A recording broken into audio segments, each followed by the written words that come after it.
Saudi আরব, বাংলাদেশ এবং মুসলিম দেশসমূহের তত্ত্বাবধান ও ব্যবস্থাপনায় হজ পরিচালিত হয়। তবে হোস্ট কান্ট্রি হিসেবে নীতি নির্ধারণী বিষয়ে সার্বিক সমন্বয়ের ক্ষেত্রে সৌদি আরব মুখ্য ভূমিকা পালন করে থাকে। 2025 সালে বাংলাদেশ থেকে 87,100 জন হজযাত্রী পবিত্র হজ পালন করবেন। এর মধ্যে 5,200 জন সরকারি ব্যবস্থাপনায় এবং 81,900 জন বেসরকারি ব্যবস্থাপনায়। গত 12ই জানুয়ারি বাংলাদেশ এবং সৌদি আরবের মধ্যে দ্বিপাক্ষিক হজ চুক্তি স্বাক্ষরিত হয়েছে। বাংলাদেশ সরকারের পক্ষে ধর্ম বিষয়ক মন্ত্রণালয়ের দায়িত্বে নিয়োজিত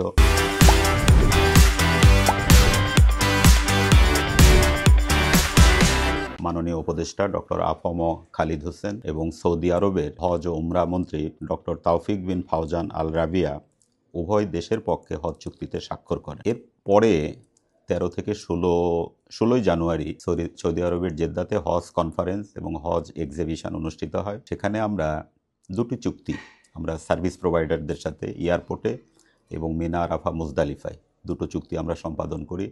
আর একটা চুক্তি পরিবহন কোম্পানির সাথে, সেটা 2-1 দিনের মধ্যে আমরা সম্পাদন করব ইনশাআল্লাহ। বাংলাদেশ থেকে প্রাইভেট ব্যবস্থাপনায় যে 81,900 জন হজযাত্রী আসবেন, হজ এজেন্সিগুলোর বেশিরভাগ হজ এজেন্সি এখনও প্রয়োজনীয় সেবা চুক্তি তারা সম্পন্ন করে নেয় মর্মে জানা যায়।